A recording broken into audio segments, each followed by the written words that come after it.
Hola, makasih udah klik video ini. Now you're watching Ada di Dada.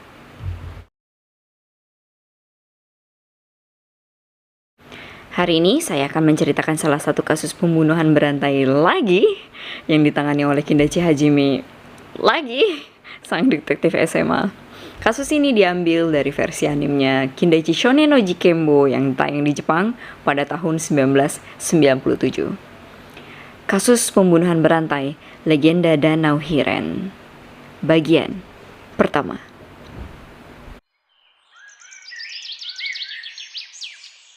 Siang hari yang cerah, bel pulang sekolah berbunyi, suasana SMA Fudo diramaikan dengan sorakan bahagianya Kindaichi. Akhirnya besok libur. Kindaichi langsung dengan segera keluar dari sekolah dan berjalan kaki menuju ke rumah. Di perjalanan pulangnya, secara kebetulan Kindaichi berpapasan dengan Inspektur Kemochi. Tapi posisinya Kemochi ini lagi di dalam mobil. Kemochi langsung aja minta supirnya untuk pelanin mobilnya, biar dia bisa jalan beriringan sama Kindaichi. Terus Kemochi ini ngeledekin si Kindaichi. Kok pulang sekolahnya sendirian sih? Terus si Kindaichi bilang, ah enggak kok. Duh, mana sih si Miyuki? Udah diledekin ya sama Kemochi. Pas dilihat-lihat, ternyata di depannya dia ada cafe burger. Dan Kindaichi ini ngelihat si Miyuki lagi duduk di dalam cafe. Itu pas banget menghadap ke kaca jendelanya cafe itu. Pas Kindaichi jalan mau ngedeketin ke jendela cafe itu, baru kelihatan jelas lah ternyata Miyuki gak sendirian. Pas si Miyuki lagi duduk, datanglah seorang siswa charming yang bawain nampan berisi burger dan minuman. Terus siswa tampan ini duduk di sampingnya Miyuki. Di situ jelas lah ya, itu artinya mereka berdua mau makan siang berduaan. Kata Kindaichi, apa-apaan tuh cowok? Si Kindaichi Hajime.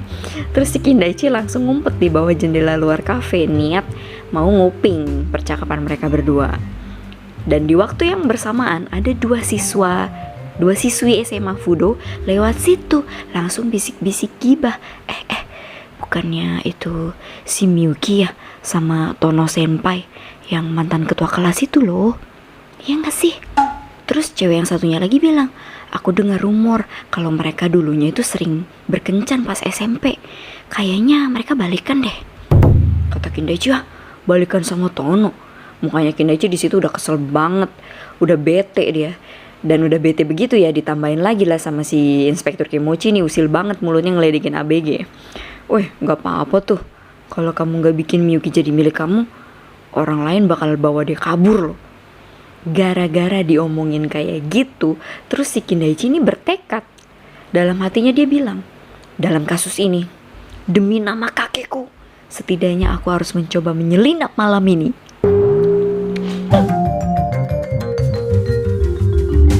Malam harinya, Kindaichi dan Miyuki ini kan tetanggaan deket banget ya. Si Kindaichi ini bener-bener literally menyelinap masuk ke kamarnya si Miyuki. Dia masuk ngumpet di lemarinya. Pas lagi ngumpet, tiba-tiba emaknya si Miyuki teriak manggil, Miyuki, ada tamu nih buat kamu. Hah? Siapa mah? Ini sepupu kamu nih, si Shigeru. Nah, masuklah si Shigeru ini ke kamarnya Miyuki. Dan tiba-tiba dia ngasih undangan untuk melakukan trip selama 4 malam di sebuah resort danau. Katanya Shigeru, aku dapat undangan sebagai tester di resort Danau Hiren yang bakalan dibuka tahun depan. Tapi tanggalnya bentrokan sama ujian di kampusku. Aku mau kamu undang satu cowok dan pergi sama dia untuk gantiin aku. Kindaichi yang dari tadi ngedenger percakapan mereka dari dalam lemari langsung nyaut, I'm here. Terus dia keluar dari lemari dengan masang muka gak bersalahnya itu di depan mereka berdua. Ya, konyol banget. Intinya, di malam yang super awkward itu, si Shigeru ini akhirnya ngasih undangan itu ke Miyuki dengan masang muka gak tahu malunya. Si Kindaichi ini megang tangannya Shigeru sambil bilang, arigatou gozaimasu. Dan ujung-ujungnya, Miyuki dan Kindaichi besok paginya jadi pergi berdua sebagai monitor tour atau tour tester. Di Rabu pagi besoknya, Mereka naik kereta menuju resor Danau Hiren yang bertempat di prefektur Nagano. Setelah turun di stasiun Nagakari, si Miyuki nyeletuk, "Idih, kok mencurigakan ya? Shigeru ngasih kita kesempatan ngetrip mahal kayak gini." Kata Kindechi, "Udahlah, ayo kita seneng-seneng aja. Ini kan sekalian kesempatan buat aku." Maksudnya kesempatan buat itu. Nah, setelah turun dari kereta itu, mereka berdua harus lanjutin perjalanan lagi dengan naik bus. Pas masuk ke dalam bus, Kindaichi ini ngira, wah, kayaknya kita berdua nih orang terakhir yang lagi ditunggu sama bus ini deh. Masuk duluan tuh si Kindaichi ke bagian tengah busnya. Dia kan nyari sepasang kursi yang masih kosong dong pastinya ya, biar bisa duduk berduaan sama si Miyuki. Baru aja si Kindaichi mau duduk ya, dari luar bus terdengar suara laki-laki charming yang bukan lain adalah Tono Eiji. "Are? Nanashi kun janai ka?" "Ah, Tono senpai." Enak ya ngomong bahasa Jepang. Mendengar nama yang sangat tak asing itu dari mulutnya Miyuki, Kindaichi langsung bete dia. Katanya Tono, "Jangan-jangan kamu ikut trip ini juga?" "Tono senpai juga." Kebetulan banget." Nah, karena posisinya ini Kindaichi udah terlanjur masuk ke tengah-tengah bus, dia duduklah di situ sendirian. Dan malah si Miyuki dan Tono duduk di kursi pasangan yang paling depan. Itu 2 kursi paling depan masih kosong ternyata. Kata Kindaichi, "Kenapa jadinya kayak gini sih?" Terus dari belakangnya Kindaichi ada cewek yang karakternya tuh centil ya menurut saya. Cewek ini bernama Kawanishi Sayuri, anak SMA kelas 11. Dia bilang, "Asik, ada anak muda di sini." Semuanya laki-laki tua, aku khawatir. Dari kursi di samping kirinya si Sayuri ini ada mahasiswa yang pakai kemeja warna merah bernama Kurata Soichi. Dia nyautin, "Oi, saya juga masih umur 20-an kali." Kurata Soichi ini yang pria baju merah ini saya sebut aja pria baju merah ya. Biar gak ribet. Nah udah tuh akhirnya Sayuri dan Kindaichi ini kenalan. Kata Kindaichi, "Wah, kawaii." Si Kindaichi juga rada centil ya. Tapi dia gak bisa konsentrasi karena mikirin Miyuki yang lagi berduaan sama si Tono. Terus pas lagi kenalan, hampir aja Kindaichi ini nyebut nama aslinya dia, tapi langsung ditegur sama Miyuki. Jadi si Kindaichi ini bilang ke si Sayuri kalau namanya dia itu Kikawa Shigeru, pakai nama sepupunya Miyuki yang tadi malam ngasih tiket. Kindaichi ngaku dia itu mahasiswa, tapi mukanya kelihatan masih muda banget. Udah pada hadir semua tuh, totalnya mereka semua kecuali supir bus itu jadi ada 11 orang. Jalanlah tuh, terus ada satu pria berdiri di tengah depan bus di deket kursi supirnya, kursi supir busnya. Pria itu memperkenalkan dirinya sebagai tour guide dari trip 4 malam tersebut. Pria ini bernama Kyujo Shotaro dari agen travel Mizuki. Saya sebut aja dia tour guide ya, biar gampang. Setelah menempuh perjalanan yang lumayan panjang dengan bus tadi, berhentilah bus itu dan si tour guide menyampaikan kalau dari lokasi tempat bus itu berhenti untuk menjaga alam di daerah itu, kendaraan bermesin dilarang masuk. Jadi dari tempat berhenti bus itu semua peserta trip harus berjalan kaki menuju resortnya. Sepanjang jalan, si tour guide ini menjelaskan bahwa resort Danau Hiren itu hampir seluas kota Yokohama. Itu lumayan luas ya. Setelah jauh jalan kaki, tibalah mereka di depan jembatan kayu bertali penghubung antara daerah resort dengan daerah luar resort. Pokoknya kelihatan jelas banget deh kalau jembatannya itu cuma bisa dilewatin sama pejalan kaki. Bobrok gitu deh pokoknya. Para peserta trip testernya ini pada heran dong, kok jembatan menuju resortnya lapuk amat. Si tour guide bilang, jembatan ini bakalan beda kok saat resortnya udah dibuka nanti. Tapi untuk sekarang, ini adalah satu-satunya jembatan penghubung untuk menuju ke area campnya. kayak rumah-rumah pondok-pondok ala-ala villa gitulah pokoknya. Pas mereka jalan pelan-pelan di atas jembatan ini, pas di tengah-tengah jembatan, si Kindaichi ngomong, aku harap aku datangnya pas setelah resort ini udah dibuka aja. Mungkin karena Kindaichi datang ke situ dengan niat jelek ya. Tiba-tiba pas lagi jalan tuh Kindaichi jeblos di tengah-tengah jembatan. Untungnya badannya masih nyangkut tuh di situ. Si Miyuki kan kaget, keceplosan lah, dia teriak, "Hajime-chan!" Si tour guide langsung nyamperin, "Apa kamu baik-baik saja?"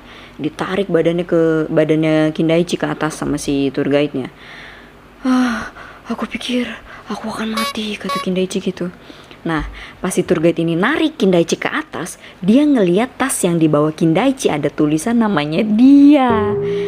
Katanya tour guide, SMA Fudo, Kindaichi Hajime. Tas kamu ada name tag-nya nih. Saya pikir juga aneh banget pas Nona Nanase manggil kamu Hajime-chan. Si Miyuki cuma bisa nutupin mulutnya dan ya malu gitu, ketahuan udah ngebohong. Katanya Miyuki, "Maafin kami, Hikawa Shigeru minta kami untuk gantiin dia." Lagi ngomong begitu, dari belakang nyaut suara peserta tur lainnya. Bapak-bapak umurnya sekitar 50-an gitu. Bapak-bapak ini bilang, "Kenapa nggak kita ajak aja dia?" Ternyata bapak ini adalah seorang dokter bernama Kouda Seisaku. Saya sebut aja Pak Dokter ya, biar gampang. Katanya si dokter, "Kita nggak bisa nyuruh dia balik sekarang karena nggak ada bus juga kan, jalan kaki pun jauh, keburu malam."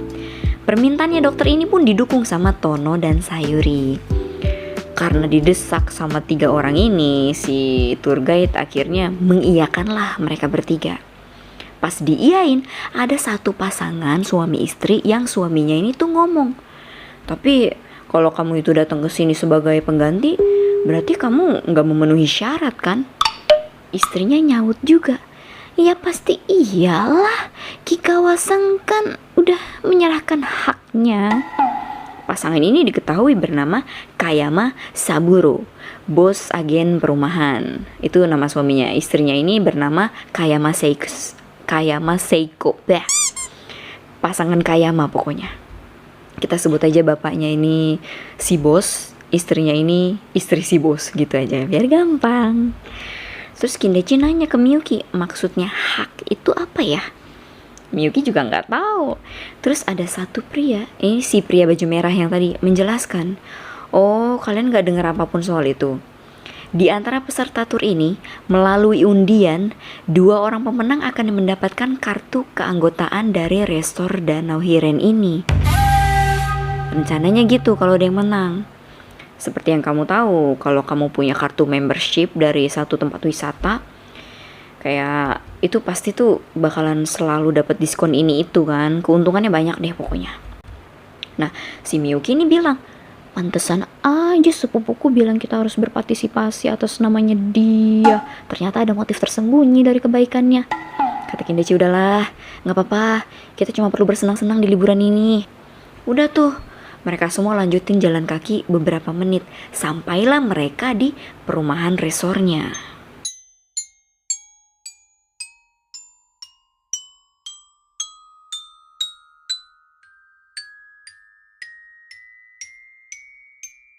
Kindaichi, Miyuki, Tono, dan Sayuri jalan-jalan santai di bibir danau Hirennya. Terus si Miyuki bilang, "Wah, indah ya, romantis banget." Kalau Kindaichi mah pikirannya udah kemana-mana dia. Di situ Tono cerita dikit. Dia bilang, "Danau ini punya satu legenda misterius loh." Kata Sayuri, legenda misterius?" Sambil ngeliat ke jam tangannya, si Tono bilang, "Wah, bentar lagi nih. Itu jam 16:35. Mereka berempat nunggu tuh berdiri di bibir danau. Pas ditungguin, tiba-tiba warna danaunya berubah." Sambil mandangin danau itu, Tono lanjut ngejelasin cerita legenda di Danau Hiren ini. Konon katanya ada sepasang pria dan wanita yang tidak diizinkan untuk bersama, tapi mereka berdua jatuh cinta dengan begitu dalamnya satu sama lain.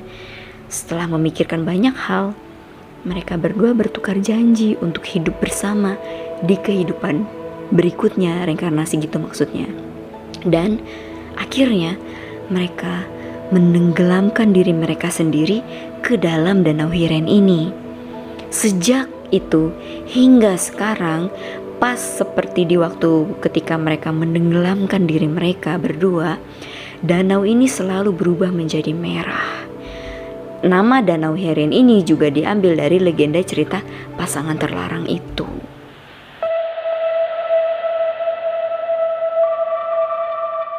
Mendengar penjelasan dengan suara adem nan syahdunya dari si Tono ini, mereka bertiga tuh kayak terdiam dan terpukau gitu loh. Katanya Tono, well, ini cuma fenomena alam sih. Dan Tono pun lanjut jalan ke area perpondokan. Terus si Miyuki bilang, oh, he's so cool. Tono senpai tahu banyak hal ya. Dengan juteknya Kindaichi bilang, halah, dia juga baru tahu kali. Katanya Miyuki, Hajime-chan, jangan kayak gitu sih. Dia kan udah berbaik hati mau jelasin ke kita. Tono senpai. Si Miyuki lari nyusul si Tono tadi. Tinggallah si Kindaichi ini di situ berduaan sama si Sayuri. Di situ ternyata si Sayuri ini masih mandangin tuh danau. Terus dia bergumam, warna danaunya hampir kayak warna darah ya.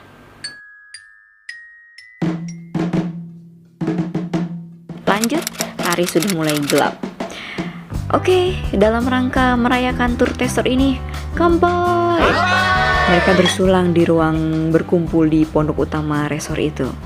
Di ruangan itu Miyuki duduk berdampingan sama Tono. Tiba-tiba Miyuki ngomong, masa sih aku terlihat sangat mirip dengannya? Katanya si Tono, iya, kamu terlihat persis seperti dia. Si Miyuki langsung, oh, jadi malu. Melihat obrolan mereka berdua, istrinya Kayama ini komen, kayaknya bakalan ada pasangan muda baru nih. Katanya Tono, enggak, bukan kok. Si bos bilang, gak usah malu, saya juga ketemu sama istri saya pas lagi ngetrip nih. Terus mereka semua ketawa ketiwi gitu kan di ruang tamu. Si Kindaichi yang ngedenger obrolan mereka berdua tuh bergumam, bingung gue, ngapain sebenarnya gue di sini. Si Sayuri nyosor dari belakangnya Kindaichi, udah sih stop mikirin Miyuki, Kindaichi kan bisa bersenang-senang sama aku. Di situ pas lagi pada bercengkrama, suara musik di radionya juga nambahin suasana asik di ruangan itu. Ada satu orang lagi duduk di depan ujung meja, tiba-tiba nyamperin salah satu peserta tur yang duduknya di berseberangan sama Kindaichi sama Miyuki. Kata orang ini, Yappari, Anda pasti Kobayashi. Saya pikir mungkin perkiraan saya salah, ternyata tidak. Saya merasa terhormat bisa bertemu dengan Anda. Saya adalah seorang penulis lepas, Itsuki Yosuke.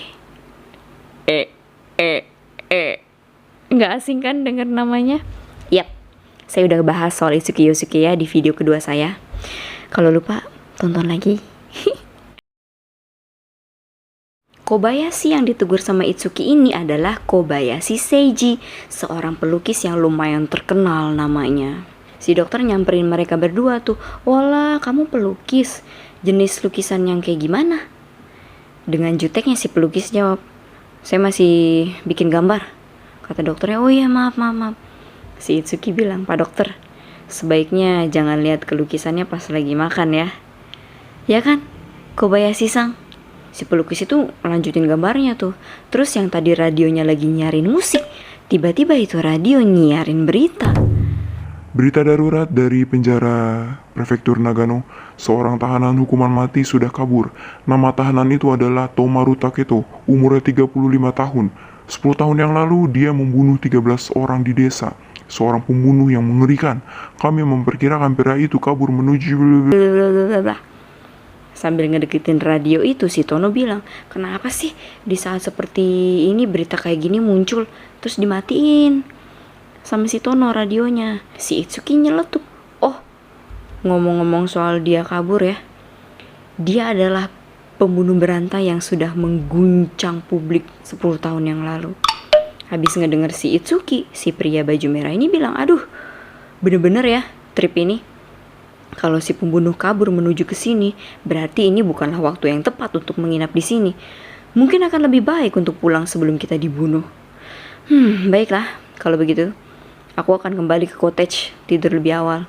Good night. Keluarlah dia dari Pondok Indah. Pondok Indah.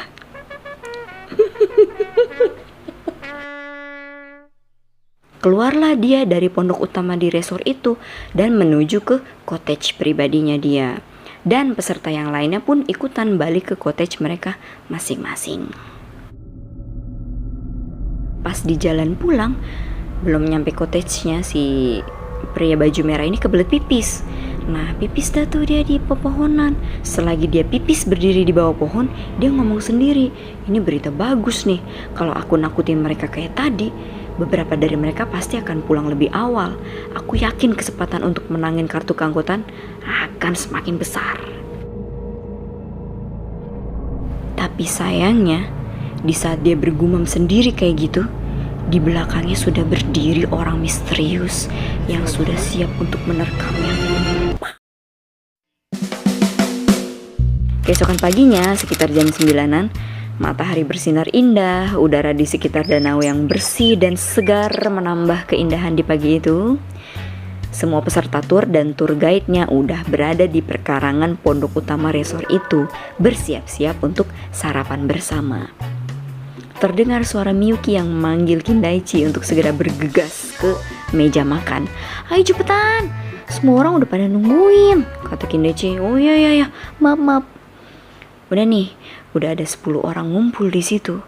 Tour guide, Kindaichi, Miyuki, Itsuki, Tono, Sayuri, pasangan Kayama, dokter, dan pelukis. Si tour guide bilang, well, Kuratasang belum di sini nih, si pria baju merah. Si bos bilang kalau kemungkinan si pria baju merah ini masih tidur.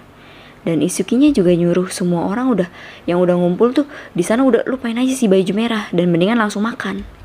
Pas lagi mau mulai makan, kepalanya Kindaichi kejatuhan kotoran burung, cerot. Terus jatuh lagi juga di atas telur mata sapinya si Sayuri. Ih, tai burung. Pas ditengok ke atas pohon, ternyata emang banyak banget burung gagak nemplok di atas pohon besar yang posisi pohonnya tuh ada di deket meja makan mereka.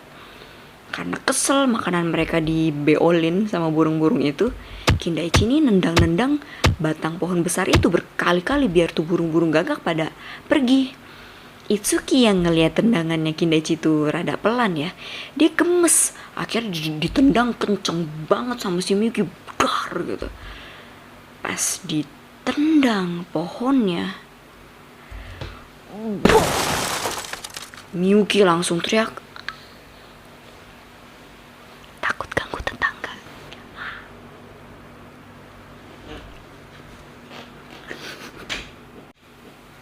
Pokoknya begitu deh teriaknya.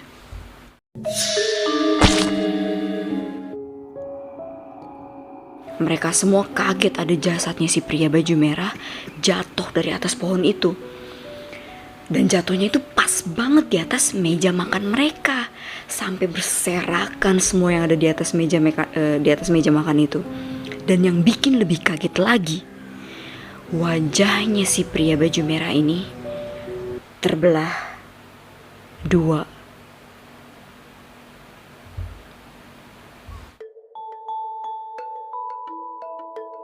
Terus si Itsuki teriak, Jason tuh, Jason membunuhnya.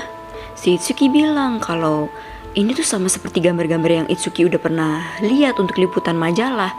Pembunuhan acak yang dilakukan oleh Jason 10 tahun yang lalu. Gambar-gambar itu menunjukkan wajah-wajahnya para korban yang terbelah dua dengan kapak. Si pelukis juga komentar kalau luka di wajahnya si pria baju merah ini terlihat seperti luka yang disebabkan oleh kapak. Karena kelihatan juga dari kedalaman lukanya dan dari alur potongan lukanya. Ngedengar kata-kata yang keluar dari mulutnya si pelukis, Kindaichi bingung. Kok nih orang bisa tahu banyak soal begituan? Apa benar dia cuma seorang pelukis? Udah gitu cara pelukis ini mandangin mayat yang semenyeramkan itu, tatapannya tuh kayak penuh gairah gitu. Itu udah aneh banget sih.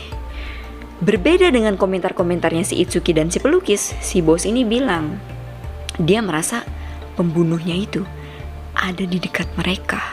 Terus dia marah-marah nyuruh si tour guide untuk cepet-cepet telepon polisi. Langsung aja si tour guide ini ngibrit lari ke dalam pondok utama. Terus dia coba untuk telepon, tapi pas didengerin tuh telepon kabel, kok gak ada bunyinya, alias gak connect sama sekali. Itsuki bilang, kayaknya kabel teleponnya udah dipotong deh. Kindaichi bertanya-tanya dong, apakah ini ulah dari si Jason juga? Jason. Terus si dokter juga langsung coba telepon pakai telepon genggamnya dia kan. Terus dia bilang, percuma, telepon genggam juga nggak tersambung. Dan di sini si tour guide baru ngasih tahu bahwa di resort yang belum resmi dibuka ini belum ada sinyal untuk melakukan panggilan telepon. Ingat ya, cerita ini terjadi di tahun 1997, oke? Si bos makin murka pas ngedenger omongannya si tour guide kan. Ya udah lakuin sesuatu dong. Saat ini kan kamu yang lagi bertugas.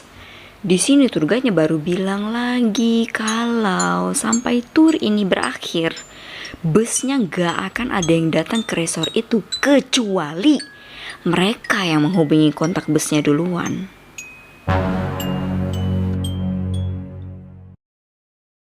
Saya butuh dukungan kamu, like video ini, share link video ini sebanyak-banyaknya dan sesering-seringnya ke semua medsos kamu. Ajak semua orang untuk nonton video ini dan subscribe, ada di dada. Subscribe, tolong. Jangan lupa nyalain semua loncengnya ya. Ting ting ting ting. Karena saya belum tahu saya bisa upload kapan video selanjutnya. Alright, that's all for now. Look forward to my next videos. My name is Dean. Yeah, the story doesn't end here. Later! それに何その格好。吉川茂さん、その大役喜んで金田一はじめがお引き受けいたします。ありがとう。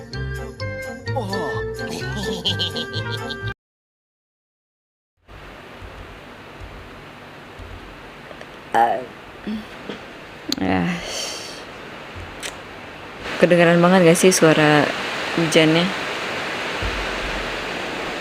Yang sudah siap untuk menerkamnya. Wah.